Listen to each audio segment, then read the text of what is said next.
The power of youth is the commonwealth of the entire world. The faces of young people are the faces of our past, our present, and our future. No segment in the society can match the power, idealism, enthusiasm, and courage of young people. The young change makers focus on solving a social problem for the greater good. Keeping in view the relevance of the subject, Vishwa Yuva Kendra, in collaboration with VMV Commerce, JMT Arts, and JJP Science College, Nagpur, has organized a webinar, Youth as Changemakers, on 25th of February 2022. Let us hear what our experts have to say.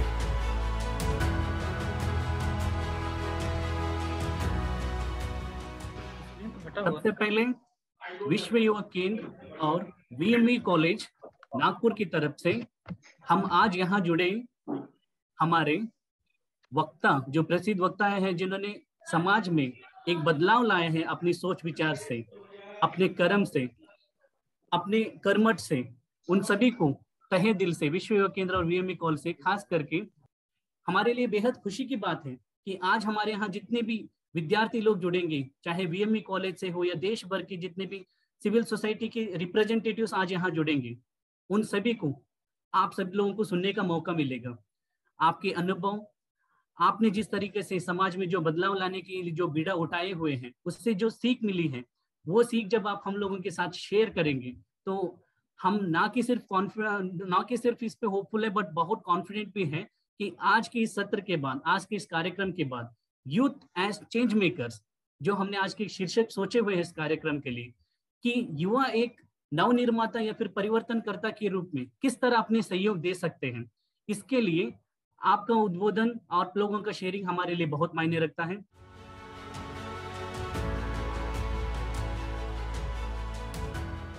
बात करें कि आज के आयोजन के लक्ष्य की और उद्देश्यों की, तो लक्ष्य तो एक ही है कि आज का युवा, आज का जो विद्यार्थी है, वो परिवर्तनकामी किस तरह से बने, आज का युवा परिवर्तनकारी किस तरह से बने, और आज का युवा पुनः निर्माणकारी कैसे बने, इसका निर्वचन करना, इसका विश्लेषण करना ही आज की इस संगोष्ठी का उद्देश्य है। साथ ही उद्देश्य की बात करें तो अपना जो परिसर है आसपास का, उसके प्रति सजग रहें और सामाजिक समस्याओं के प्रति हम संवेदनशील रहें।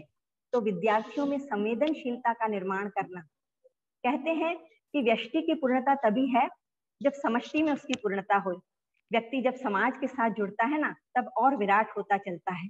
तो अतः इस युवा शक्ति को एक और तो संवेदनशील बनाना, और दूसरा इस युवा शक्ति के भीतर जो ऊर्जा है, उस ऊर्जा को निर्देशित कर सामाजिक विकास के लिए किस तरह से प्रेरित किया जाए या प्रेरित करना आज के इस आयोजन का उद्देश्य है। इस समुचित मर्म का उद्घाटन कुछ चंद पंक्तियों में हम समझते हैं कि बहुत अच्छी तरह से हो जाएगा।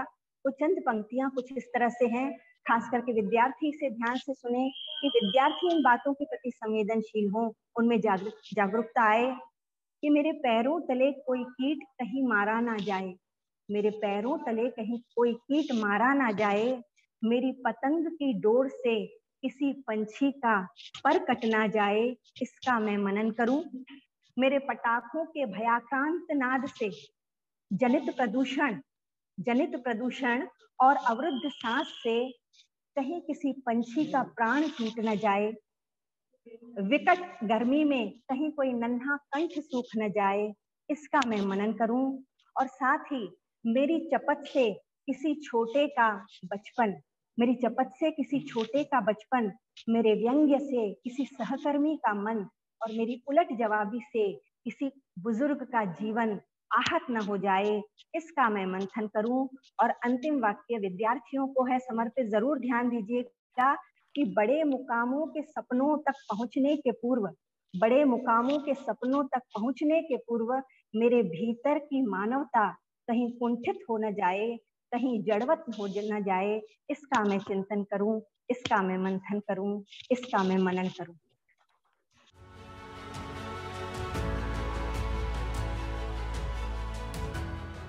वर्तमान शिक्षा नीति युवा विकास के लिए सक्षम है कि नहीं है, तो इसके पहले भी हमारे यहाँ की जो प्राचीन शिक्षा पद्धति थी अब प्राचीन शिक्षा पद्धति में तो ऐसा है कि पूरे विश्व में जिसको एक मान्यता प्राप्त हुई थी उस समय में, यहाँ राजपूत साहब है, मित्र मैडम है, मैंने उसके सामने ज्यादा कहना ठीक नहीं होगा, बड़ी नम्रता के साथ में मैं ये स्टेटमेंट कर रहा हूँ।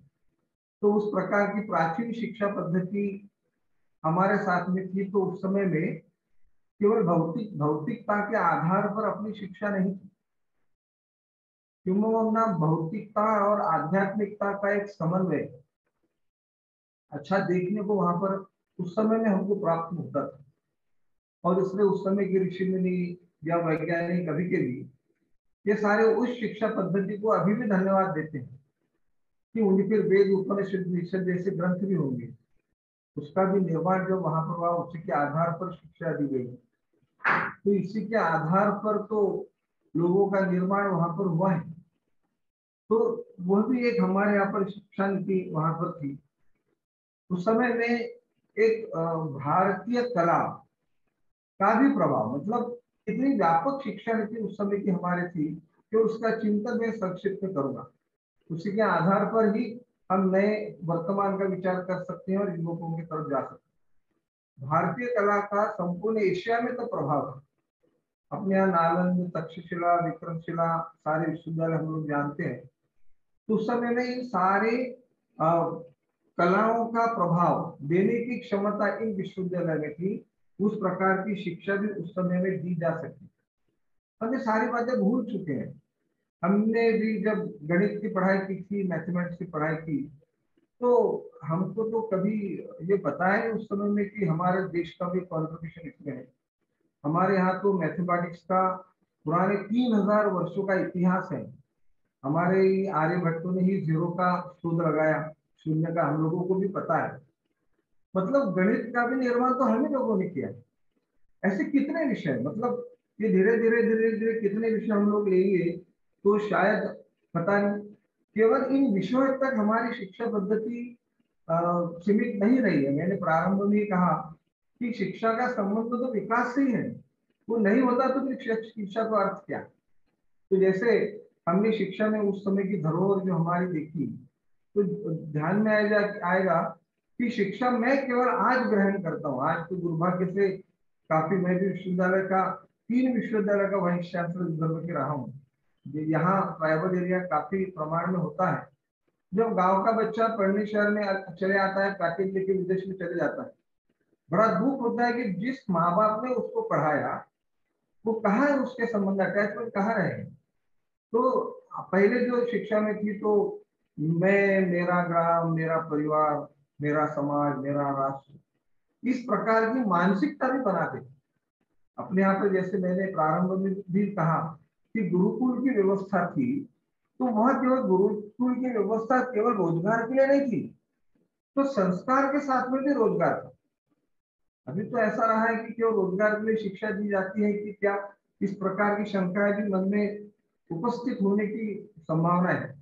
उस समय में संस्कार युक्त व्यक्ति का निर्माण, और इसलिए हमने कहा कि सारा विश्व हमारा घर है, क्योंकि अपना जीवन और जगत इसका समन्वय रखने की ताकत भी उस समय में उस शिक्षा पद्धति में थी। इसलिए कभी ये प्रश्न उस समय में निर्माण नहीं हुआ कि हमारी शिक्षा युवकों का सर्वांगीण विकास करने हेतु सक्षम है या नहीं है, क्योंकि शंका ही नहीं थी। जैसे अभी आत्मनिर्भर भारत, स्वावलंबन भारत में एक विषय आ रहा है बेरोजगार मुक्त भारत का निर्माण। मैंने सुना है, पता नहीं कि संस्कृत में तो बेरोजगार शब्द ही नहीं है, क्योंकि बेरोजगार का विषय नहीं था। अब धीरे धीरे ये विषय बढ़ने लगे हैं, तो हम इन विषयों की चिंता लगी है कि ये सारे विषय अभी जो आ रहे हैं इसका मूलभूत विचार करने की जरूरत है। अभी जिस वर्तमान शिक्षा नीति में हम लोग जी रहे हैं, कितना रिजिड एजुकेशन पॉलिसी है हमारी। तो कहते हैं, विवेकानंद जी ने भी कहा है कि जीवन यह विस्तार है, मृत्यु यह संकुचित है। हमारे तो अभी की शिक्षा नीति पूरी संकुचित है। केवल रिजिड एजुकेशन हम लोगों को ये वर्तमान शिक्षा पद्धति में दे रखी।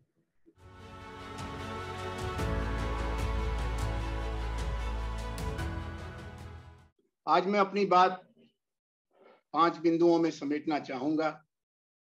पहली बात तो यही है कि हम परिवर्तन के बारे में क्या सोचते हैं, क्योंकि आज का मुख्य विषय युवा और परिवर्तन है, या परिवर्तन की अगुवाई में युवाओं की भूमिका, यूथ एज चेंज एजेंट। हर समाज को परिवर्तन की जरूरत नहीं होती है, और हर समाज में हर परिवर्तन शुभ भी नहीं होता। इसीलिए जब हम यूथ एज चेंज एजेंट की बात आज कर रहे हैं, तो हमको देखना है कि 3 प्रश्नों का उत्तर हमको कैसे मिलेगा। पहला प्रश्न तो यही है कि क्या परिवर्तित होना चाहिए और क्या बचाना चाहिए। सब कुछ परिवर्तन करने लायक है या बहुत कुछ बचाने लायक है। किस क्षेत्र में परिवर्तन जरूरी है और किस क्षेत्र में निरंतरता जरूरी है। क्योंकि हम समाजशास्त्री ये मानते हैं कि कोई भी समाज परंपरा और परिवर्तन का समन्वय होता है। परंपरा से हमको निरंतरता मिलती है और परिवर्तन से हमको पुराने छूटे हुए सवालों को सुलझाने का और नए उठ रहे सवालों को संबोधित करने का मौका मिलता है। जैसे नदी का प्रवाह होता है, गंगोत्री से लेकर गंगा सागर तक जो नदी है उसका नाम गंगा है, हर जगह गंगा है, लेकिन ये गंगा हर समय प्रवाहमान है, उसमें एक निरंतरता है और उसके किनारे बदल रहे हैं, उसकी मिट्टी बदल रही है और उसका रखरखाव बदल रहा है। गंगोत्री की गंगा बहुत पवित्र है और कानपुर की गंगा बहुत अपवित्र है। तो गंगोत्री की गंगा को बचाना और कानपुर की गंगा को बदलना, बेहतर बनाना, दोनों हमारा काम है। और हम जब कहते हैं तो समाज की जो जागृत शक्ति है, जो संगठित शक्ति है, जो 15 बरस से 59 बरस की उम्र के बीच में है, उनका काम है। हमारे लिए ये भी जानना जरूरी है कि क्या बदलना है, क्यों बदलना है और कैसे बदलना है, के साथ ही हम कौन हैं। भारतीय समाज की जो आयु संरचना है, उम्र का जो बंटवारा है, उसमें अगर 15 से 24 बरस की उम्र को हम लोग युवा माने तो लगभग 225 यानी 22 करोड़ लोग युवा की आयु के हैं। हमारी आबादी का 1/4 यानी हर 5वां भारतीय युवा है, चाहे आप 15 से 24 की उम्र का दायरा लें या 18 से 29 बरस का दायरा लें। युवाओं की तरफ से बोलते हुए मैं ये जरूर कहना चाहूंगा कि ये युवा की परिभाषा का लचीलापन कभी कभी युवाओं को परेशान करता है, क्योंकि हमारे जैसे लोग भी दावा कर देते हैं युवा होने का और कहते क्या है कि भाई युवा शरीर की आयु से नहीं होता या होती मन से होती है। मैं हूं तो 70 बरस का, लेकिन मुझे भी युवा मानो। इससे युवा बहुत घबरा जाते हैं कि जहां हमारी गुंजाइश नहीं है वहां तो हम है ही नहीं, जहां हमारी ही जगह है वहां भी अगर चाचा ताऊ दादा वाली उम्र के लोग बैठे रहेंगे तो हमको मौका कब मिलेगा। जैसे भारत की संसद है, तो भारत की संसद की औसत आयु और भारत की आबादी की औसत आयु में बड़ा फासला है। भारत की आबादी की औसत आयु 29 बरस है और भारत की संसद की औसत आयु 60 बरस है। तो युवा और संसद के बीच में तो फासला हो गया। हमें देखना होगा कि हम कौन हैं, और इस मायने में ये जान करके युवाओं को बहुत संतोष होना चाहिए कि आज तक के लंबे इतिहास में इतनी बड़ी तादाद युवाओं की आबादी के अनुपात में कभी नहीं रही है। और इसके 2 कारण हुए हैं। एक तो हमारा जीवन पहले से ज्यादा सुरक्षित हुआ है, शिशु मृत्यु दर घटी है चिकित्सा के विकास से, विज्ञान के विकास से, घर की जानकारियों से। और दूसरे, युवा होने का जो महत्व है उसको भी पहचाना गया है। और इसलिए हम आज की बातचीत में 15 बरस से 30 बरस के बीच के लोग शामिल हैं। उनको आपसे कहना चाहेंगे कि आपका ये बहुत बड़ा सौभाग्य है कि आज से 100 बरस पहले जो युवा थे, यानी भगत सिंह की उम्र के, चंद्रशेखर आजाद की उम्र के, स्वामी विवेकानंद की उम्र के, उनकी तुलना में आप ज्यादा भाग्यशाली हैं। उनके समय में देश में स्वराज नहीं था, स्वतंत्रता नहीं थी, अपना विधि विधान नहीं था, अपनी नागरिकता नहीं थी। हम सब दूर, कई हजार किलोमीटर दूर पर बसे हुए इंग्लैंड के गुलाम थे। उनका विधि विधान चलता था और स्वराज न होना तब की बड़ी चुनौती थी। और तब के बड़े परिवर्तन का एक बड़ा लक्ष्य, राष्ट्रीय लक्ष्य था स्वराज या स्वतंत्रता। आज के जो युवा हैं उनको तो इस साल भारत की स्वाधीनता के 75 बरस का उत्सव मनाने के लिए निमंत्रित किया गया है। ये बहुत बड़ी बात, ये बहुत बड़ी उपलब्धि है, क्योंकि मैंने आपसे बताया कि हमको परिवर्तन के बारे में 3 प्रश्न हमेशा ध्यान में रखना चाहिए। क्या बदलना है, क्यों बदलना है और कैसे बदलना है। जब तक इसकी समझ नहीं होगी तब तक youth as agent of change हो तो सकते हैं, लेकिन उस परिवर्तन से रचना नहीं बनेगी, उस परिवर्तन से नव निर्माण नहीं होगा। और ऐसा परिवर्तन जो निर्माण न करे, विध्वंस करे, बनाए नहीं बिगाड़े, वो काम का नहीं है। उससे तो अच्छा है कि परिवर्तन ना हो। दूसरी बात मैंने आपको बताई कि आपका भारत की आबादी में, दुनिया की आबादी में पिछले जमाने की तुलना में बहुत ज्यादा बल है, बहुत ज्यादा महत्व है। इसलिए आपकी आवाज कल के नौजवानों की तुलना में आज ज्यादा सुनी जाएगी, क्योंकि आपका अनुपात ज्यादा है। भारत की औसत आयु 29 बरस है। दुनिया की युवा शक्ति का 1/5 भारत में है। आपके पास भारत की जनसंख्या में युवाओं का अनुपात अमेरिका से ज्यादा है, ब्राजील से ज्यादा है, इंडोनेशिया से ज्यादा है, चीन से ज्यादा है। इसका सदुपयोग करने की जरूरत है। देश काल और पात्र की समझ की जरूरत है। इसीलिए ये कहा गया नई शिक्षा नीति में कि हम कंप्यूटर पढ़ाएंगे, गणित पढ़ाएंगे, विज्ञान पढ़ाएंगे, इतिहास पढ़ाएंगे, साहित्य पढ़ाएंगे, लेकिन समाज के बारे में भी उनको सजग और सरोकारी बनाएंगे। अब वो स्कूल कॉलेज में होगा कि नहीं होगा ये तो वो जाने, लेकिन विश्व युवा केंद्र से जो प्रक्रिया चल रही है इसका उत्थान होना चाहिए, इसका संवर्धन होना चाहिए, इसका रेप्लिकेशन होना चाहिए, क्योंकि ये बहुत जरूरी चेतना है। आप अच्छे डॉक्टर बन जाइए, अच्छे इंजीनियर बन जाइए, अच्छे वैज्ञानिक बन जाइए, अच्छे समाजशास्त्री बन जाइए, लेकिन अगर अच्छे मनुष्य नहीं बने, अच्छे नागरिक नहीं बने, तो आपका बाकी सब बनना बेकार हो गया।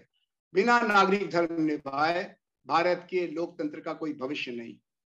और भारत में नागरिक धर्म लगातार अवमूल्यन की तरफ जा रहा है।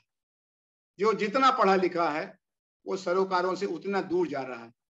जब मतदान होता है तो आपको पता चलना चाहिए और जान के शर्म आनी चाहिए कि पढ़े लिखे लोगों के लिए वो अवकाश का दिन हो जाता है, वो लॉन्ग वीकेंड हो जाता है कि हम बजाय मतदान केंद्र में घंटे 2 घंटे अपने मोहल्ले के गरीबों अमीरों के साथ खड़े रहने के, चलो गोवा चलें, चलो सिक्किम चलें, चलो लद्दाख चलें। छुट्टी का मौका है, छुट्टी का मौका नहीं तो ज्यादा बड़ी ड्यूटी का मौका है भाई। आप ही ने अगर अपने विवेक का इस्तेमाल नहीं किया तो फिर 4 साल 11 महीने 29 दिन यहाँ वहां बैठक खाने में बैठ के गप लगाते रहिएगा कि हमारा जनप्रतिनिधि कैसा चुना गया, हमारी सरकार कैसी चुनी गई। अरे भाई आपका उसमें क्या कहने का हक है? आपने तो कुछ किया ही नहीं, ना अच्छा तय किया ना बुरा तय किया, लोगों को जो समझ में आया कर लिया। आखिरी बात मैं आपसे कहना चाहता हूं परिवर्तन की दिशा के बारे में। समाजशास्त्र के विद्यार्थी के नाते भारतीय विकास के समाजशास्त्र का अध्ययन करने का मुझे जो मौका मिला पिछले कई दशकों का देश और विदेश में, उसके नाते मैं आपसे कहना चाहता हूं युवा साथियों, क्या समय 3 लक्ष्य हैं आपके, 3 डी चाहिए भारत को। ये 3 डी आपके जीवन के साथ अगर जुड़ जाएं तो आपका युग धर्म निभ जाएगा। पहला डी है डेवलपमेंट। आप खुद देखते होंगे जब आप दिल्ली, बंगलोर, बंबई जाते होंगे और फिर अपने कस्बे और अपने गांव की तुलना करते होंगे तो मन में सवाल उठता होगा कि एक भारत है या 2 भारत है। तो पहले कुछ वैज्ञानिकों ने कहा, समाज वैज्ञानिकों की 2 है।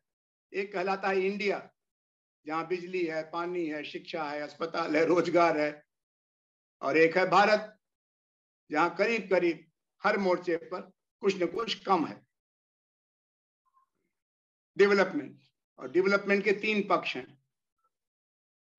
आर्थिक विकास तो है ही, सड़क, बिजली, पानी वाला, लेकिन सामाजिक विकास भी है। स्त्रियों की मर्यादा का, जाति और सांप्रदायिकता से ऊपर उठ करके एक भारतीय राष्ट्रीयता का, राष्ट्रीय एकता का, और राष्ट्र को विश्व से जोड़ने वाले वसुधैव कुटुंबकम की भावना का, मानवता का। इसको आप कहेंगे सामाजिक विकास। और तीसरा है राजनीतिक विकास। हमारा जनतंत्र जैसे पैसे और अपराध के दलदल में धंस गया है, गाड़ी आगे बढ़ ही नहीं रही है। अब तो गांव सभा के चुनाव में भी उतना पैसा खर्च होता है जितना 1960 तक विधानसभा और लोकसभा के चुनाव में नहीं खर्च होता था। कहां जा रहा है हमारा जनतंत्र? तो दूसरी चुनौती है डेमोक्रेटाइजेशन की, और ये डेमोक्रेटाइजेशन खाली चुनाव तक सीमित रहे, पार्टियों तक सीमित रहे, ये गलत होगा। ये एक जीवन शैली है, living with differences, living with dialogue. परिवार में जनतंत्र है कि नहीं, इसकी जांच बड़ों को करनी होगी, और युवा जो नया परिवार बना रहे हैं उनको अपनी तरह से करना होगा। मोहल्ले में जनतंत्र है कि नहीं है, गांव में जनतंत्र है कि नहीं है। खाली लोकसभा और विधानसभा को सजाने से लोकतंत्र नहीं बनता। ये तो एक जीवन शैली है, विविधता में एकता का आधार है, और सबसे बड़ी बात है निर्णय में हिस्सेदारी का सबको मौका है। तीसरी जो चुनौती है डेवलपमेंट और डेमोक्रेटाइजेशन के साथ, वो है डीकोलोनाइजेशन, विऔपनिवेशीकरण। 200 बरस हम विदेशी राज के गुलाम थे। अभी जो प्रिंसिपल साहब ने शिक्षा की बात की, तो 1872 में मैकाले साहब ने जो लिखा, उसको मिटाते मिटाते भी वो लकीरें मिट नहीं पाई हैं। हमारे आदरणीय प्रोफेसर JS राजपूत अभी बोलेंगे, NCERT के डायरेक्टर थे, शिक्षा आयोग के सदस्य थे। इनसे पूछिए हमारी शिक्षा पर जो लंबी परछाई है औपनिवेशिकता की, हमारी भाषा नीति में, हमारी राजनीति में, हमारी अर्थनीति में, हमारी समाज नीति में, उसको दूर करना दिन रोज रोज का काम है। ये वो कालिक है जिसको रगड़ रगड़ के छुड़ाने की जरूरत है। डीकोलोनाइजेशन, विऔपनिवेशीकरण।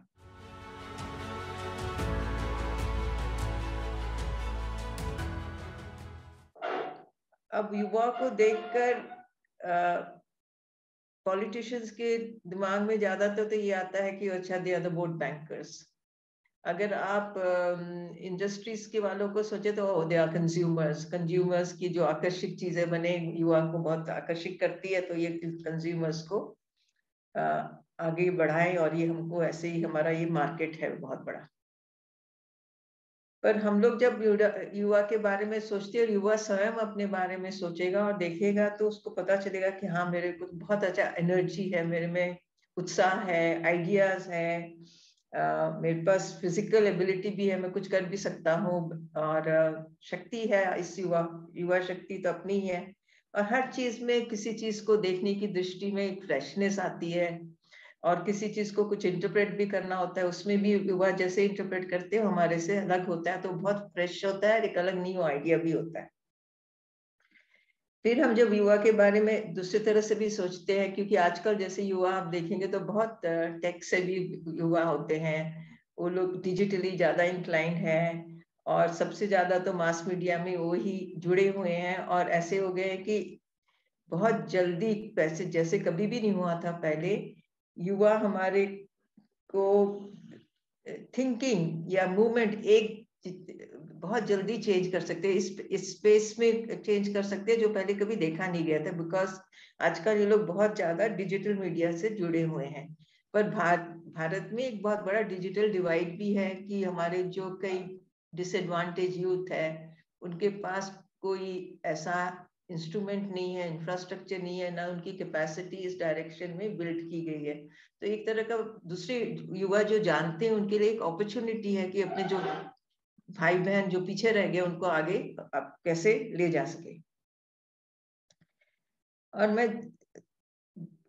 युवाओं के साथ जब भी इंटरैक्ट करती हूँ तो मुझे पता है कि वो जो स्टेटस को है उसको एक्सेप्ट भी नहीं करते, उनमें शक्ति है कि उसको चेंज कर देंगे, और चेंज करके वो जो चीज अच्छे डायरेक्शन में ले जाने के लिए डिस्टर्ब करने में भी स्टेटस को बहुत आगे बढ़ सकते हैं, और उनमें उत्साह होता है, आइडियाज होते हैं, उसको हमको केवल जगह देनी है कि वो कर पाए, और अवसर दे, अपॉर्चुनिटीज दे, चैलेंजेस दे। चैलेंजेस बच्चों युवाओं को बहुत अच्छा लगता है, जब चैलेंज आ गए होते तो उनके उत्साह और भी बढ़ता है।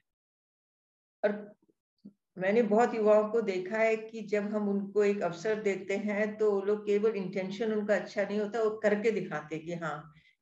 और उसमें मेरे को लगता है कि यस, हमारे स्वामी जी है, स्वामी तेजोमैनन जी, हमको कई बार बोलते हैं knowing is not doing, doing is doing. तो आप कुछ जानते हो और उसके ऊपर आप कुछ नहीं करते हो तो it's not doing. till you do something. Intention अच्छे हो सकते हैं, पर जब तक कुछ करोगे नहीं तो कुछ आपने बदलाव नहीं लाया। और युवा में बहुत ओपन माइंडेड होते हैं, इंक्विजिटिव होते हैं, और सीखने के लिए तैयार रहते हैं। उनको प्रश्न पूछने में आसानी होती है, शर्म नहीं करते। तो ये सब उनकी शक्ति है कि वो जो जल्दी जल्दी कई चीजें सीख लेते हैं। और जैसे कि हम लोग जैसे बड़े हो जाते हैं, हमारी उम्र बढ़ जाती है, तो हम लोगों को जो आसपास की चीजें देख के हमारा मन कुछ ऐसे ही है कि हाँ रिजाइन की ऐसा ही होता है, और उसको हम लोग स्वीकार कर लेते हैं। पर युवा में एक अलग तरह की होती है कि नहीं, वो स्वीकार नहीं करते, जो गलत है उसको बदलने की उनकी शक्ति है। तो इनके इसमें जो अभी तक वो लोग डिसेंसिटाइज नहीं हुए हैं एडल्ट्स के जैसे, और उसको बदलने के लिए कोशिश करने के लिए तैयार भी करते हैं। तो अगर हमारे मुझे बात करना है कि युवा एज अ चेंज मेकर, मैं तो सोचती हूँ कि युवा as a change maker not in the future, आज ही हर युवा एक चेंज मेकर है। और एवरी युवा, नॉट कि कोई बहुत आप में बहुत सारे और गुण होने चाहिए कि आप चेंज कर सकते हो, नहीं, हर युवा में ऐसी शक्ति है कि जो आसपास उसे दिखता है वो उसको कुछ बदल पाए। पर जब हम लोग युवाओं से बात करते हैं तो कभी कभी लगता है कि उनमें कोई थोड़ी सी हिंसा आती है कि क्यों, बट बार बार मैं उनको बताती हूँ कि इंडिया में पॉवर्टी है पर इंडिया पुअर नहीं है। हाँ, इंडिया में आपको इलिटरेसी भी देखती है, पर इंडिया में अनजान लोग नहीं है, लोगों को बहुत ज्ञान है। तो और कभी भी किसी और जगह को किसी और को कॉपी करने की जरूरत नहीं है। हमारा जो भारत है इतना वास्ट है, इतना बड़ा, इतनी डाइवर्सिटी है पूरे भारत में कि इंडिया में ही इंडिया को चेंज करने का, और हर गांव में इंडिया, हर गांव को अपने आप कैसे बदल सकते हैं अच्छे डायरेक्शन में ले जाने के लिए आपको सुझाव वही मिल जाएगा। तो इतना मार्क ओरिएंटेड, और पेरेंट्स भी बहुत मार्क्स ओरिएंटेड हो जाते हैं। मैं बोलती हूँ हर बच्चे में, हर युवा में बहुत गुण है, उस गुण में वो कैसे आगे बढ़े वो हमको सब, हर एक बच्चा यूनिक है, उसको देखना है और युवा को देखना है कि वो कैसे आगे बढ़े। एवरीवन को, सबको एकेडमिशियन बनने की कोई जरूरत नहीं है, जिनका इंटरेस्ट उस तरफ है वो वहां जाए। पर दूसरे युवाओं में बहुत ज्यादा मैं कौशलता देखती हूँ, उस कौशलता को हमको बढ़ाने की जरूरत है। तो मैं अभी थोड़े से क्योंकि हमने कम्युनिटी डेवलपमेंट में बहुत गाँव में और हमारे अलग अलग स्टेट्स में काम किया है, तो युवाओं के साथ काम करने का बहुत भगवान की कृपा से बहुत अनुभव भी है। और हमारे परम पूज्य गुरुदेव स्वामी चिन्मयानंद जी बोला करते थे कि youth are not useless, they are used less. हम उनको कम यूज करते हैं। और दूसरा वो बोलते थे कि यूथ आर नॉट केयरलेस, हम we do not care for them enough. तो अगर हम अपने साथ युवा को जोड़े तो उनकी जो ऊर्जा शक्ति बाहर निकल के आती है, उसको देख के तो मेरे को कई बार बहुत अचंभा दिखता है। और कई चीजें मैंने उनसे सीखी है कि जब हम उनके साथ रहे तो उनको सुनो, अपनी बात उनके ऊपर ना थोपो, उनको सुनो, और उनके जो आइडियाज आते हैं, जो करना चाहते हैं, उसको एक जगह दो। एक तरह के कुम्हार के जैसे रहो, फैसिलिटेटर रहो, कि वो जो शेप देना चाहते हैं उसमें आप थोड़ा सा उसको हेल्प करो, गाइड करो। पर ज्यादा वही अपने आइडियाज को कैसे देना चाहते हैं, उसको कैसे प्रायोरिटाइज करना चाहते हैं, क्या चीज वो स्वयं करना चाहते हैं, उसको ध्यान देंगे तो वो लोग की जो अलग अलग अपनी कुछ बदलने की जो उनपे शक्ति होती है वो हमको बहुत देखने मिलता है। हम लोग ने कई युवा क्लब बनाए। युवा क्लब बनाना कोई आसान काम नहीं होता है, क्योंकि एक बहुत डायनेमिक ग्रुप है ये। एक युवा क्लब की बात करना चाहूंगी कि उनको एक बहुत दर्द होता था कि ये डॉरी सिस्टम क्यों है, हमको क्यों दहेज देनी है ना। तो उन्होंने गांव में ही बहुत लोगों से घर घर जाके बातें की कि अभी यहाँ बंद होएगा, कोई ना दौरी देगा ना लेगा। और फिर बाद में अपने गांव में एक बोर्ड भी लगा दिया कि न यहाँ कोई डोरी लेता है न कोई दे सकता, दहेज न लेना न देना, और कोई इसको ऐसी मानसिकता से कोई यहाँ आए तो वहां से बाहर निकल जाए। तो ये भी उनकी बातें देख के अच्छा लगा। फिर एक युवा क्लब था कि नहीं, हमारे गांव में पंचायत में बहुत गंदगी है, लोग सब जगह कूड़ा फेंकते हैं, लिटर होता है, कोई साफ सफाई होती नहीं है, तो आप हम बदलना चाहते हैं, तो आप कैसे बदलोगे? तो कहा उन्होंने भी, आप जब युवाओं को आप अपने आप छोड़ देते हो तो उनके जो आइडियाज आते हैं वो बहुत अलग अलग होते हैं और अच्छे भी होते हैं। तो उन्होंने कहा कि हम प्रभात फेरी करेंगे। तो प्रभात फेरी करेंगे, सुबह सुबह हर एक घर में भजन करके चले जाएंगे।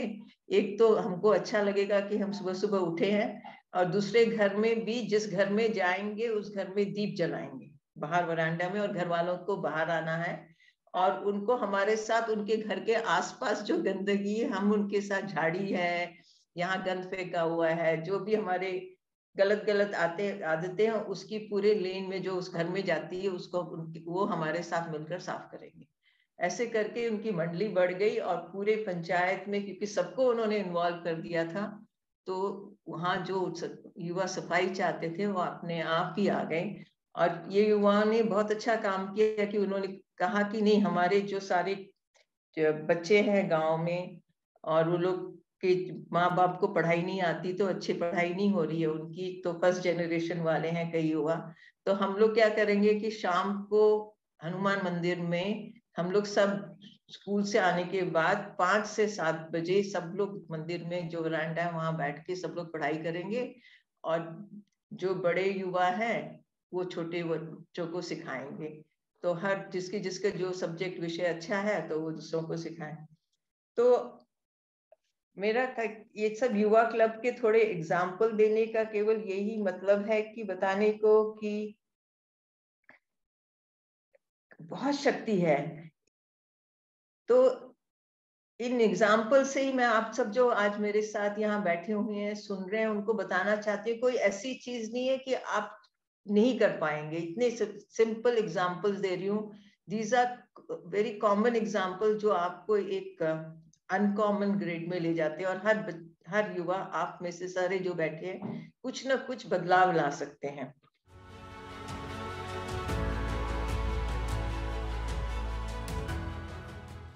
मुझे आप सब लोगों के बीच में आकर बड़ी प्रसन्नता हो रही है, मुझे बहुत अच्छा लग रहा है, और मैंने जो भी सुना है उससे मुझे बहुत लाभ हुआ है। मैं भोपाल के रीजनल इंस्टीट्यूट ऑफ एजुकेशन में 11 साल प्राचार्य रहा। वहां जो अध्यापक प्रशिक्षण के लिए आते थे उन्हें हम समाज के साथ कार्य करना सिखाते थे। तो हमने करीब 20 लड़कियों को जो बीएड कर रही थी, एमए पास थी, बीए पास थी, आशा निकेतन नाम की एक संस्था में कहा कि आप हर हफ्ते वहां जाइए और वहां जो विकलांग बच्चे हैं जिन्हें अब दिव्यांग कहते हैं वो उनके साथ काम करिए। ये 20 लड़कियां जब पहली बार वहां गईं तो वहां बच्चों को देखकर उन्होंने अगली बार जाने से मना कर दिया। तो उनका हम नहीं जाएंगे, हम वहां काम नहीं कर सकते, हमें कहीं और भेज दीजिए। और भी बहुत जगह हम लोग भेज रहे थे। तो मैंने उनसे कहा नहीं, अगली बार मैं भी चलूंगा। तो मैं और मेरे कुछ वरिष्ठ सहयोगी उन 20 बीएड ट्रेनीज के साथ गए और वहां बैठकर हमने कुछ बच्चों से बात की और हमने कोशिश की कि वे लड़कियां वहां काम करना शुरू करें। उन्होंने किया। जब उनका पूरा प्रशिक्षण हो गया और वो जाने वाली थी तो मैंने उस ग्रुप को फिर बुलाया। मैं प्राचार्य था और मैंने उससे पूछा, बीच बीच में ही पूछता रहता था। उन सभी ने कहा कि हम ऐसे ही संस्था में अध्यापन करना चाहेंगे जहां पर इन बच्चों के लिए जो संस्थाएं बनी हो, जहां इनके लिए कार्य कर रहा हूं। एक आत्मीयता जो पैदा हुई थी और उस आयु में, उनकी आयु होगी करीब मान लीजिए 20-25 के बीच में थी सब, वे सब के सब उन्हीं बच्चों के साथ काम करना चाहते थे। परिवर्तन संभव है, परिवर्तन हर प्रकार से होता है। युवा परिवर्तन करते हैं। आपने कहा चेंज मेकर्स, जी हाँ, हमेशा ही रहे हैं, लेकिन साथ ही साथ ये भी सही है कि वे भी परिवर्तित होते हैं। और ये परिवर्तन जो युवाओं में होता है वही आगे चल करके देश के लिए उपयोगी होता है, सभी के लिए होता है। मेरे जैसे लोग जो 50 और 60 के दशकों में विश्वविद्यालय स्कूलों में थे, विश्वविद्यालयों में थे, आज जब सोचते हैं कि उस समय में और इस समय में क्या परिवर्तन हुआ है, तो हमें लगता है कि वो तो स्वर्णिम काल था और शायद ऐसा हमेशा होता रहा है। इसका कुछ अंदाज आपको अनंत कुमार जी ने दिया था। उस समय गांधी जी के प्रति असीम श्रद्धा थी। पंडित जवाहरलाल नेहरू हम लोग के आइकॉन थे और हमारी चर्चा में ऐसा कोई दिन नहीं जाता था जिसमें नेताजी सुभाष बोस, भगत सिंह, चंद्रशेखर आजाद ऐसे लोगों के नाम ना आते हो। ये सारी जगह दिखाई था। आज आपको ऐसा नहीं दिखाई दे और हम सबके मन में रहता था कि हाँ देश राष्ट्र। ये अनंत कुमार जी ने बहुत अच्छे ढंग से कहा कि लोगों को आधार कार्ड नहीं चाहिए, ग्रीन कार्ड चाहिए। ऐसा उस समय नहीं था। उस समय यह भी नहीं था कि कोई अध्यापक कक्षा में समय से ना जाए, चाहे वो स्कूल का हो चाहे वो विश्वविद्यालय का हो। उस समय यह भी नहीं था कि लोग ये न जानते हो कि जो हमारा नेतृत्व था, जो हमारे मंत्री थे, विधायक थे, चयनित प्रतिनिधि थे, वे कौन थे। वे ऐसे लोग थे जिन्होंने अपना सर्वस्व देश के लिए न्यौछावर किया था और जिनकी कहानियां हम सब लोग जानते थे। डॉक्टर राजेंद्र प्रसाद भारत के राष्ट्रपति थे। 1962 में जब वे सेवानिवृत्त हुए तो पटना गए। चंपारण में जब गांधी जी पहली बार गए थे, उस समय कुछ बहुत बड़े बड़े वकील जो बिहार के थे वो उनके साथ आए। उन्होंने गांधी की मुंशीगिरी का काम किया। वो युवा थे उस समय, उनकी उम्र बहुत नहीं थी। डॉक्टर राजेंद्र प्रसाद को भी उस समय 8-10 हजार रुपए महीने की प्रैक्टिस थी, बड़े ठाट से रहते थे। जब राष्ट्रपति पद से जाने के बाद डॉक्टर राजेंद्र प्रसाद गए तो उनके पास रहने की जगह नहीं थी। वे एक कांग्रेस के एक सदाकत आश्रम में एक कमरे में रहे, जिसको सब लोग जानते हैं कि वो शीलन भरा कमरा था, अच्छा नहीं था, मगर वहीं पर वो असीम श्रद्धा थी उनके। बाकी का तो नाम आप सभी जानते हैं। वो सब परिवर्तित हो गए। गांधी जी के मूल्य इस समय केवल किताबों में रह गए और साख जो थी हमारे जनतंत्र में प्रतिनिधियों की साख, मंत्रियों की साख, नेताओं की साख, उसमें जो परिवर्तन हुआ है उसके बारे में चर्चा करने की आवश्यकता नहीं।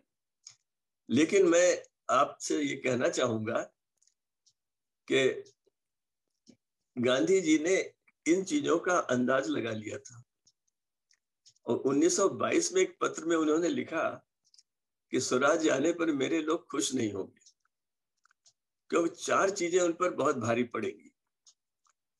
और उन 4 चीजों को मैं यो याद रखता हूं, DIBT। उन्होंने लिखा डिफेक्ट्स ऑफ इलेक्शंस। पहला, आश्चर्य की बात है उस समय गांधी जी 1922 में लिख सके डिफेक्ट्स ऑफ इलेक्शंस बहुत तकलीफ देंगे, देश को देंगे, और देश को देंगे तो युवाओं को भी देंगे, सारी जनता को देंगे। दूसरा था इनजस्टिस, अन्याय, अन्याय बढ़ेगा। तीसरा था बर्डन ऑफ एडमिनिस्ट्रेशन, प्रशासन का बोझ। प्रशासन के बोझ से तात्पर्य यह था कि जो प्रशासन की व्यवस्था होगी वह जनमान सामान्य से दूर चली जाएगी, उसके साथ भ्रष्टाचार करेगी, अन्याय करेगी। और चौथा था ट्रेजरी ऑफ द रिच, जो जितना धन कमा लेगा वह हर प्रकार से और कमाना चाहिए। आज आपको चंपा होगा कि इसको कहते हैं दूरदृष्टि, और 1922 में वो ऐसा लिख सके। आप आज इस पर विचार करिए कि क्या उनकी दूरदृष्टि कितनी जबरदस्त थी। और परिवर्तन की बात हर समय कही गई। मैं इसको यूं कहता हूं कि 20वीं सदी में बहुत ही वैज्ञानिक चीजें सामने आई, विज्ञान की बड़ी प्रगति हुई, उससे जुड़ी हुई टेक्नोलॉजी की प्रगति हुई, और हम लोग कहते थे कि 20वीं सदी परिवर्तन की सदी थी, बहुत बड़ा सेंचुरी ऑफ चेंज। लेकिन 21वीं सदी जो है वो क्या है, वो परिवर्तन की गति की सदी, पेस ऑफ चेंज। 20वीं सदी में हम जानते थे कि इसके बाद क्या होगा। आज हम नहीं जानते हैं कि 6 महीने बाद कंप्यूटर की क्या स्थिति होगी, कौन सा मॉडल आएगा, क्या क्या नए फीचर्स होंगे। इसलिए सतर्कता चाहिए, युवकों को भी चाहिए, ये करना होगा कि वे सतर्क रहे। शमा जी ने कुछ उदाहरण दिए कि कैसे बच्चों ने मिलकर के युवा क्लब बनाए और भ्रष्टाचार दूर किया। आनंद कुमार जी ने कहा कि उन्हें ये बहुत खराब लगता है जब लोग कहते हैं कि भारत के युवा सक्षम नहीं। मुझे भी लगता है युवाओं को सतर्क भी होना चाहिए। जैसे क्योंकि मैं इस शिक्षा के क्षेत्र में रहा हूं, संस्थाओं में रहा हूं, संस्थाओं में मैंने पढ़ाया है, नीति निर्धारकों के साथ भी मैं बैठा उठा हूं। हमारे देश में बीएड का प्रशिक्षण होता है, युवा जाते, और 2012 में भारत के पूर्व मुख्य न्यायाधीश जस्टिस जेएस वर्मा की अध्यक्षता में एक समिति बनी और उसने कहा कि इस देश में 10,000 बीएड के ऐसे कॉलेज हैं जो डिग्री बेच रहे हैं। 10,000 डिग्री बेच रहे हैं, नहीं प्रति वर्ष वे 100 बच्चों को अगर एक तैयार करता है तो कितने हो गए एक साल में। और ये हमारी नई शिक्षा नीति में फिर से दोहराया गया है कि इसको ठीक करना है, यानी पिछले 8 साल में ठीक नहीं हुआ है। अब आप ये सोचिए, क्या ये देश हित का कार्य है? वे लोग जो 10,000 ऐसे कॉलेज चला रहे हैं जो डिग्री बेच रहे हैं, और वहां पर अगर हमारे युवक सतर्क हों, उनके माता पिता सतर्क हों, तो वे कहें कि हम आपको शुल्क दे रहे हैं, हम आपके यहाँ अपना 1 साल का समय दे रहे हैं, तो हमें वो ज्ञान मिलना चाहिए, हमें वो कौशल मिलना चाहिए जिससे हम अपनी क्षमता को बढ़ा सकें। वहां पर जब हम कहते हैं हाँ ठीक, या नकल करने की बात कही गई, मैं एक वाक्य भूल नहीं पाता हूं। बिहार में एक बार नकल की बहुत वैशाली के कुछ चित्र छपे थे, आप लोगों ने देखे होंगे। तो जिस लड़की ने टॉप किया था, जब उसको लोगों ने उससे जांच पड़ताल की, बुला के पूछा, मेरी सारी सहानुभूति उसके साथ थी। तो उसने एक वाक्य कहा था, उसने कहा मैं तो सेकंड क्लास ही चाहती थी, सेकंड डिवीजन चाहती थी, चाचा ने टॉप करा दिया। युवाओं को यहाँ पर मार्गदर्शन कौन करेगा? मेरे जैसे लोग जो गांव से आए थे, अगर हमारे अध्यापकों ने हमारा मार्गदर्शन न किया होता तो निश्चित रूप से हम यहाँ तक नहीं आते। आप में से बहुतों का ऐसा अनुभव, आपको बहुत ऐसे अध्यापक मिले होंगे जो आपके जीवन को आगे बढ़ाने में आपकी सहायता कर रहे होंगे। और वहां पर मैं ये कहता हूं, देश के अध्यापकों को ये मानना पड़ेगा, और अधिकांश युवा अध्यापकों को विशेष रूप से मैं कहना चाहूंगा कि देश का भविष्य आप बना रहे हैं, क्योंकि आप देश के युवाओं को तैयार कर रहे हैं। जो युवाओं को तैयार करते हैं उनका उत्तरदायित्व बहुत बड़ा है। अगर वो सही बात करे, अगर हर अध्यापक कक्षा में कहे कि नकल करना तुम्हारा आत्मघाती कदम है, चाहे घर के लोग कहें चाहे बाहर के लोग कहें, नकल करने से तुम्हारा जीवन आगे नहीं बढ़ेगा, पीछे हटेगा। लेकिन सारे देश में ऐसा हो रहा है, कितनी जगह हो रही है। हमारे युवा ग्रेजुएट्स, मेडिकल ग्रेजुएट्स सॉल्वर बनकर के बैठते हैं और पकड़े जाते हैं। इसके लिए स्थानीय स्तर पर कार्य करना अत्यंत आवश्यक होता है, और उसके लिए ही आगे बढ़ने की आवश्यकता है। दूसरे ढंग से अगर इसको कहा जाए तो जब 1960 की बात मैं कर रहा था, उस समय दुनिया के बहुत 100 से ज्यादा देश स्वतंत्र हुए थे, साम्राज्यवाद समाप्त हो रहा था, और नए नए देश जो स्वतंत्र हुए थे उनकी अपनी समस्याएं थी। जैसे भारत स्वतंत्र हुआ, भारत की कितनी समस्या, गरीबी थी, अशिक्षा थी, हमारी साक्षरता दर केवल 18% थी, आज 80% है। हर प्रकार की समस्या थी। देश में गरीबी कैसे हटाई जाए, कैसे चीजों को आगे बढ़ाया जाए। तो पश्चिम के वो देश जो इन देशों पर शासन करते थे, वे भी चिंतित थे कि अब उनका क्या होगा, उनकी शान शौकत कैसे रहेगी। तो वो इन देशों को सहायता देने के लिए आ गए। आपने सुना होगा, हर देश सहायता देने को तैयार था। वे सहायता देते थे, 100 रुपए की सहायता देते थे, फिर कहते थे हम अपने विशेषज्ञ भेज देंगे। तो उसमें फिर विशेषज्ञों के 30% रुपए उसमें चले जाते थे, फिर इक्विपमेंट भेज देते थे। उसमें भी 30-40% चला जाता था। कुल मिलाकर को आपको 10-20-30 रुपए मिलते थे 100 में। और उनकी जो विचारधारा थी वो हमारे थोप दी जाती थी, क्योंकि वे योजनाएं भी बना देते थे, वे आगे का रास्ता भी बता देते थे। और चूंकि हमारे पास, इन देशों के पास वो विशेषज्ञता नहीं थी, इसलिए लोग मान लेते थे। हमारे यहाँ भी ऐसे बहुत से काम हुए। प्राइमरी स्कूलों में साइंस कैसे पढ़ाई जाए, इसके लिए एग्रीमेंट हुआ था फेडरल रिपब्लिक ऑफ जर्मनी, जो कम्युनिस्टों द्वारा प्रभावित जर्मनी का हिस्सा था, बाद में जर्मनी में मिल गया। और मुझे, मेरे जैसे लोगों को बड़ा आश्चर्य होता था कि क्या हम अपने यहाँ विज्ञान पढ़ाने के लायक भी नहीं। उन चीजों से हमने मुक्ति पाई।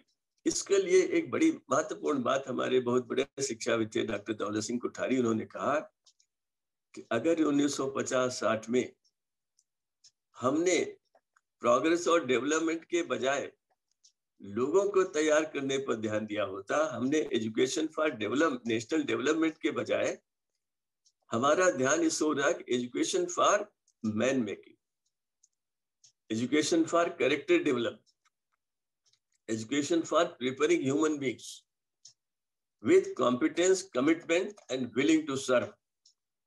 इस तरह से लोगों को अगर हमने तैयार किया होता तो भारत में भाखड़ा दंगल भले ही 10 साल बाद बनता या भिलाई का कारखाना थोड़े दिन बाद बनता, मगर जो काम करने वाले होते, युवक और युवतियां जो प्रशासन चला रहे होते, जो पार्लियामेंट चला रहे होते, वे सबके सब चरित्रवान होते, देश के प्रति समर्पित होते, और उनके अंदर एक भावना होती कि मुझे ये अवसर ईश्वर ने दिया है कि मैं लोगों का जीवन संवार सकूं। गांधी जी ने एक जगह लिखा कि मेरी माँ ने कहा था, यदि तुम किसी एक का जीवन संवार सकते हो तो तुम्हारा जीवन सफल है, यदि तुम 2 का संवार सकते हो तो इससे ये बहुत अच्छा है। और इसलिए मैं कहता हूं कि ये कार्य देश के अध्यापक कर सकते हैं, वे तो सैकड़ों का जीवन संवार देते हैं।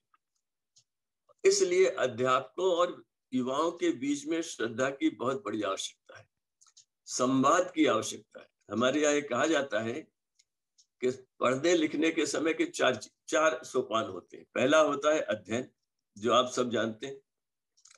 दूसरा है मनन। अगर मैंने 1 घंटे भर अध्यापक के साथ बिताया है, कोई लेक्चर सुना है, तो उसके बाद 5-10 मिनट में ये तो सोचूं कि मैंने क्या सुना, मैंने क्या पाया, इससे मुझे क्या मिला। और जब मैं मनन करूंगा तो निश्चित रूप से कुछ प्रश्न उभरेंगे, उन पर मैं अपने साथियों से चर्चा करूं, जो भी मिल जाए उससे चर्चा करूं, मौका लगे तो फिर अध्यात्म क्लास पर जाऊं। और सबसे बड़ी बात है जो हर युवा को जो आगे बढ़ रहा है, सीख रहा है, जाननी चाहिए, वो है ज्ञान का उपयोग। उस ज्ञान का, जानकारी का कोई अर्थ नहीं है जिसका आप उपयोग नहीं कर सकते, सदुपयोग नहीं कर सकते। हमारे यहाँ तो ये है, सर्वभूत हिते रता, जो भी मैं करूं सबके हित में करूं। इसलिए उपयोग की जगह सदुपयोग, अच्छा उपयोग हो सके, औरों के लिए हो सके, तभी हमारी चीजों का कोई महत्व होगा, अन्यथा मेरे सीखने का कोई महत्व नहीं। एक चीज और मैं आपको कहना चाहूंगा कि देखिए, गीता में एक श्लोक का हिस्सा है कि ज्ञान से पवित्र कुछ भी नहीं होता। मनुष्य सदा ज्ञान के पीछे रहा है, जानकारी लेने के लिए रहा है। क्यों रहा है? क्योंकि उसके अंदर एक नैसर्गिक क्यूरियोसिटी रहती है, जानना चाहता है, क्यूरियस रहता है। और जो क्यूरियस रहता है वो क्रिएटिव भी होता है। जितनी ज्यादा उसकी जिज्ञासा होगी, जिसके अंदर जिज्ञासा होती है, तो जिज्ञासा में होता है कि भाई ऐसा बना है, मैं इसको और बना दूं, तो नवाचार पे चला जाता है। इसके लिए आपको याद रखने के लिए मैं कहूंगा कि जैसे मैंने वो 4 शब्द बताए ना, अध्ययन, मनन, चिंतन, उपयोग, उसी तरह के 2 शब्द आप कभी मत भूलिए जो गुरुदेव रविन्द्रनाथ टैगोर ने लिखे।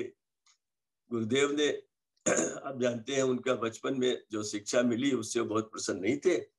उसमें सुधारने के लिए उन्होंने युवा अवस्था में ही ये तय कर लिया था कि वे नई व्यवस्था स्थापित करेंगे, और उन्होंने नई व्यवस्था स्थापित कर दी, शांति निकेतन बना दिया, आज दुनिया भर उनका सम्मान करती। गुरुदेव ने कहा कि जब कोई बच्चा, कोई भी मनुष्य का की संतान जन्म लेती है तो ईश्वर उसे 2 वरदान देता है और खुले मन से देता है, कोई उसमें सीमा नहीं है, कहीं पर कोई बंधन नहीं है। वो है पावर ऑफ आइडियाज, विचारों की शक्ति, और पावर ऑफ इमेजिनेशन, संकल्पना की शक्ति। ये हम छोटे छोटे बच्चों में देखते हैं, हर जगह देखते हैं, ऐसी कोई जगह नहीं जहां हमने ये ना देखा हो। बच्चे कितनी क्यूरियोसिटी और क्रिएटिविटी होती है, वे कोई भी खिलौना दीजिए तोड़ते हैं, जोड़ते हैं, करते रहते हैं। और उन्होंने कहा कि हमारे युवाओं के लिए सबसे बड़ी समाज जो उनकी सबसे बड़ी सहायता कर सकता है वो ये है कि उनकी संकल्पना की शक्ति और विचारों की शक्ति पर बंधन न लगाए, उसे कुंठित न करे और सब करता रहे, मगर इन दोनों को बढ़ने दे। आप लोगों को भी ये ध्यान में देना चाहिए कि अपनी विचारों की शक्ति पर सोचिए, संकल्पना की शक्ति पर सोचिए और देखिए कितने विचार आपके मन में आते हैं। जिज्ञासा निश्चित रूप से अंदर बहुत प्रबल है, क्या उसे सृजनात्मकता में परिवर्तन करने की ललक भी आपके अंदर है? और जब वो होगी तो आपको हर जगह अवसर दिखाई देंगे, कोई ऐसा जगह नहीं होगी जहां आपको न लगे। अपने अंदर की प्रतिभा पहचानिए और उसको जब पहचान लेंगे तो निश्चित रूप से बहुत आगे बढ़ जाएंगे।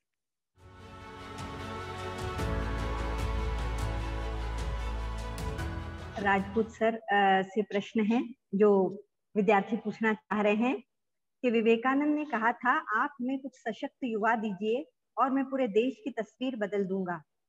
आज भारत विश्व का सबसे युवा देश है, लेकिन इसमें आपके अनुभव के आधार पर अनुसार भारतीय परिप्रेक्ष्य में युवाओं की भूमिका आप किस रूप में देख रहे हैं? यह सकारात्मक है या नकारात्मक, या कैसी होनी चाहिए? मैं युवाओं की भूमिका को केवल अलग से नहीं देख सकता, सारे परिप्रेक्ष्य का प्रभाव सब पर पड़ता है, युवाओं पर भी पड़ता है। जैसे मैंने जो बातें कही वहां से इसका उत्तर निकलता है। अगर मैं एक निजी महाविद्यालय खोल देता हूँ और विद्यार्थियों से कहता हूँ तुम यहाँ आओ, मैं तुम्हें डिग्री दूंगा, मैं तुम्हें इंजीनियरिंग की डिग्री दूंगा, विद्यार्थी तो आएंगे, युवा आएंगे, उनके माता पिता भेजेंगे, मैंने ये सब देखा है। और उसके बाद अगर मैं उनको वो प्रशिक्षण नहीं देता, वहां पर मैं कोताही करता हूं, मैं उनके साथ अन्याय करता हूं, मैं देश के अहित में कार्य करता हूं, फिर वो उनको रास्ता दिखाई नहीं देता वो कहां। मैं ऐसे इंजीनियरिंग कॉलेजेस को जानता हूं जहां उन्होंने माता पिता ने अपनी जमीन बेचकर बच्चों को एडमिट कराया कि बच्चा इंजीनियर बनेगा, और वहां जाने पर 4 साल उनके पास न अध्यापक थे, न उनके पास कोई उपकरण थे। तो आप युवाओं की प्रतिभा, और निश्चित रूप से जो डिग्री मिली उसके बाद उन्हें लोगों ने स्वीकार नहीं किया, इसमें गलती किसकी है? इसमें गलती युवाओं की नहीं है, माता पिता की नहीं है, लेकिन जो व्यवस्था में व्यवधान आ गए हैं उन व्यवधानों को दूर करना आवश्यक है और उसके लिए दीर्घकालीन योजना बननी चाहिए।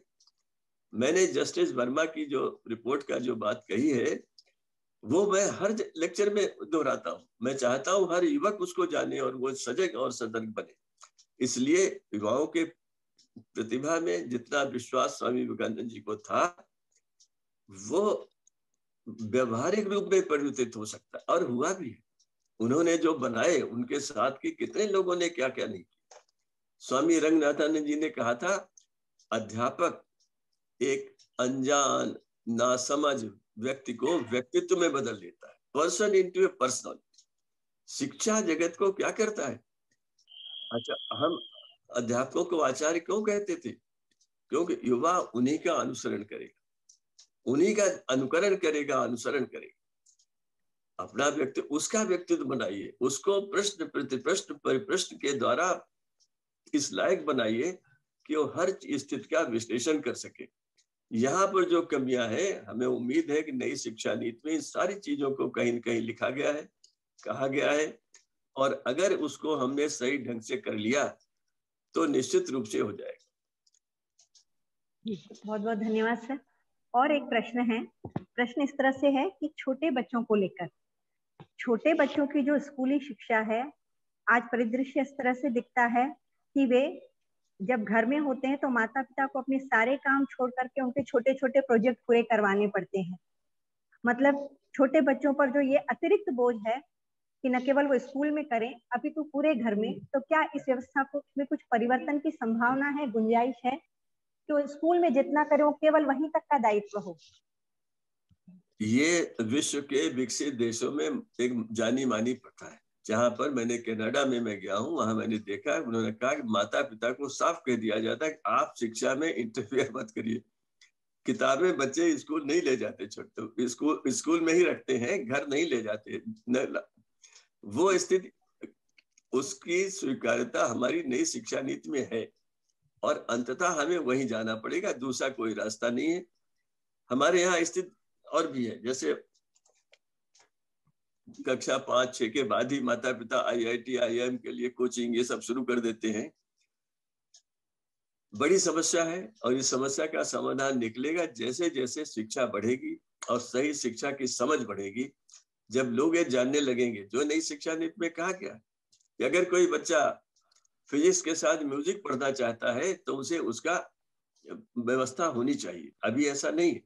जैसे जैसे ये चीजें बढ़ेंगी, लोगों की समझ बढ़ेगी, हम वहीं पहुंचेंगे जो बात आप कह रहे हैं।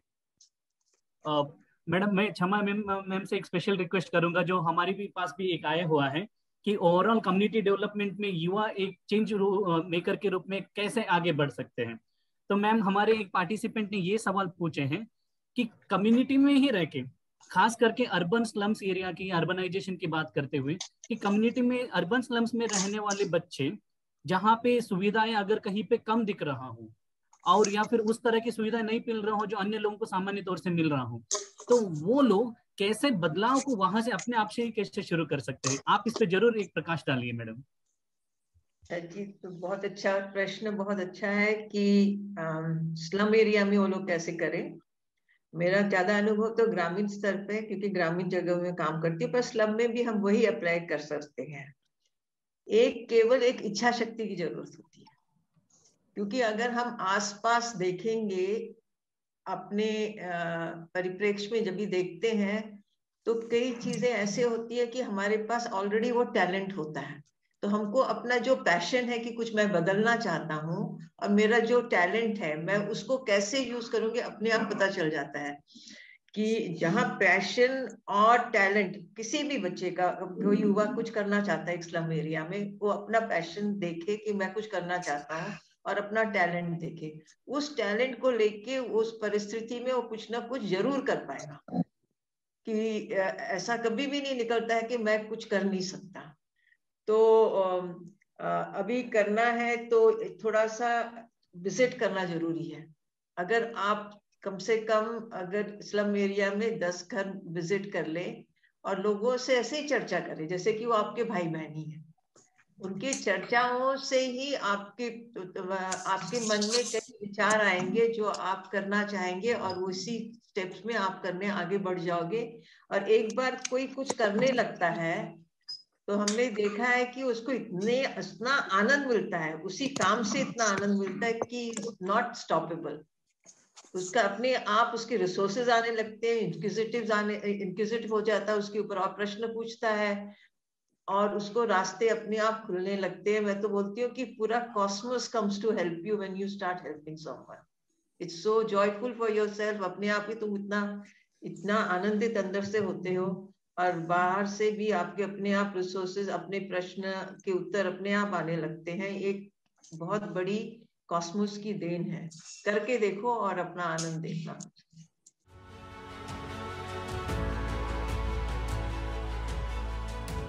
तहे तहे दिल से आभार डॉक्टर क्षमा मैम और JS राजपूत साहब की आपने हिमाचल प्रदेश में एक, हमने जर्मन ऑर्गेनाइजेशन के साथ मिलकर, KS के साथ मिलकर हमने एक पूरे भारत का एक बहुत बड़ा सेमिनार किया था। 4 दिनों का वो कार्यक्रम चला था। वहां भी आपने आए और दिग्गजों को आपने झकझोर दिया था। और कैसे वो लोग जब आए तो बोले कि क्या आपके पास स्पीकर्स होते हैं, क्या विद्वजन की एक आप लोगों के पास फौज है। उस बात को फिर से आज युवाओं को सुनने को मौका मिला।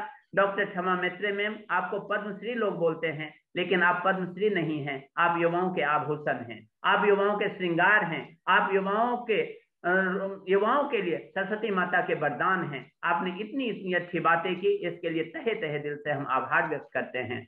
डॉक्टर JS राजपूत साहब का मैं अगर बोलूं तो जब पहली बार विश्व केंद्र प्रांगण में वो आए थे और मेरे को सुनने का मौका मिल रहा था, मैं उस रात नींद नहीं आई थी कि जिनका मैं सिग्नेचर देखता था NCERT के बुक पर कि डायरेक्टर JS NCERT, उनको क्या सुनने को मौका मिलेगा, उनके क्या साथ में मतलब सुन सकूंगा, उनके सामने को समझने को मौका मिलेगा। ऐसे ऐसे मनुष्य जिस देश में हैं उस देश की प्रगति कोई नहीं रोक सकता है।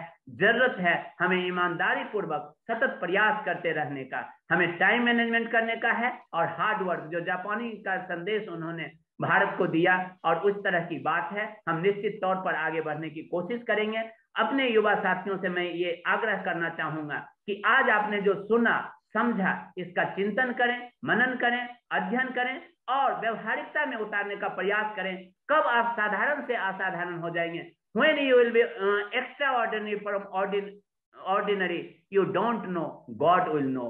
और क्या तगड़ी बातें, अच्छी बातें कही कि जब हम शिद्दत से कोई काम करना चाहते हैं तो पूरी कायनात हमारे साथ आ जाती है, पूरा कॉस्मोस हमारे साथ हो जाती है। बहुत बहुत आभार, बहुत बहुत धन्यवाद। मैं अपने युवा साथियों को अगर क्रक्स में बोलना चाहूं तो सभी जो विद्वजन आज बात रखे हैं, चाहे वो प्रोफेसर आनंद कुमार जी के वक्तव्य से आया हो, चाहे क्षमा मैम के वक्तव्य से आया हो, चाहे राजपूत साहब से आया हो, चाहे चांदेकर साहब ने इतनी अच्छी बातें कहे, संचालन के क्रम में मंजुना जी ने बहुत अच्छी बातें की है, सोनू जैसवानी जी का तो मैं बहुत बड़ा फैन हूं।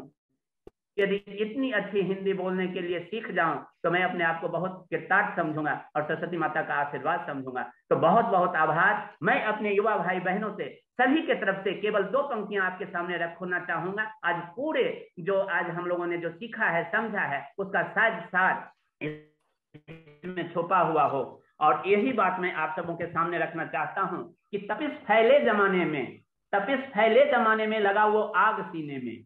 मेरे भाई बहन, आप देखने में अभी सैकड़ों की संख्या में हैं, लेकिन इस पंक्ति को हजारों की संख्या में ले जाना है और कब ये लाखों की संख्या में बदल जाएगी। जब मन की चिंगारी जलती है तभी मशाल जलता है और जब मशाल जलता है तो अंधेरा दूर भागता है। इसी अंधेरा को दूर भगाने के लिए मैं आपको सामने शायद रखने का प्रयास कर रहा हूं कि तपिश फैले जमाने में लगा वो आग सीने में, बिना मकसद बता मुझको क्या रखा है जीने में। तपिश फैले जमाने में लगा वो आग सीने में, बिना मकसद बता मुझको क्या रखा है जीने में। कभी न छोड़ना जीवन में अपने तू राह मेहनत की, कभी न छोड़ना जीवन में अपने तू राह मेहनत की। खिलाए पत्थरों पर फूल वो ताकत है पसीने में, वो ताकत है पसीने में। बहुत बहुत आभार, बहुत बहुत धन्यवाद।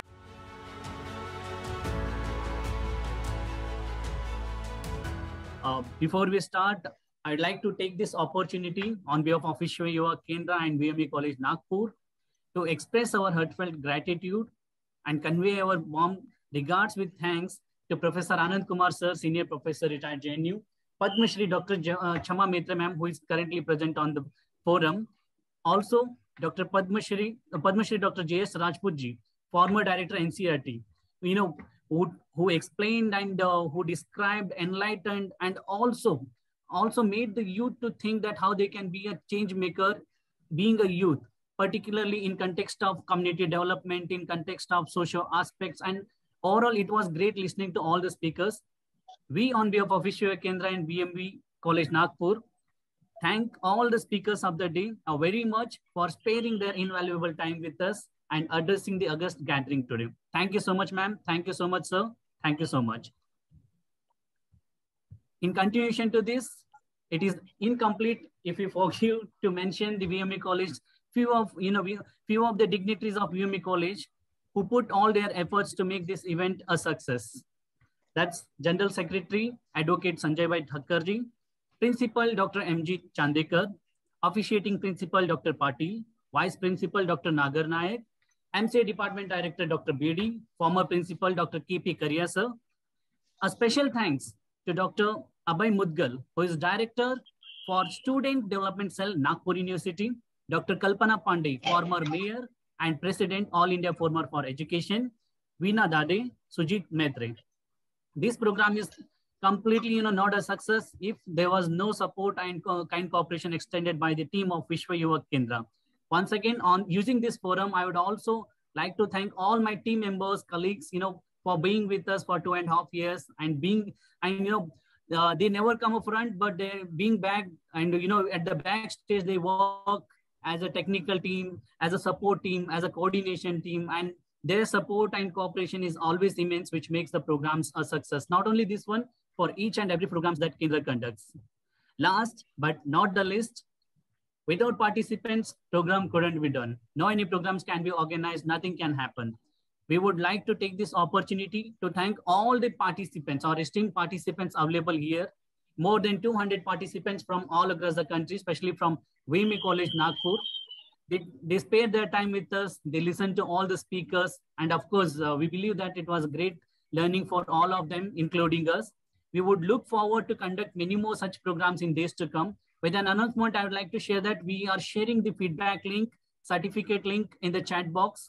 We request all the participants to click on that and fill your details, and the partners post-program, a certification will be issued on behalf of VYK and VME College, Nagpur. Thanks for watching. For more updates, please subscribe to our official YouTube channel and follow us here.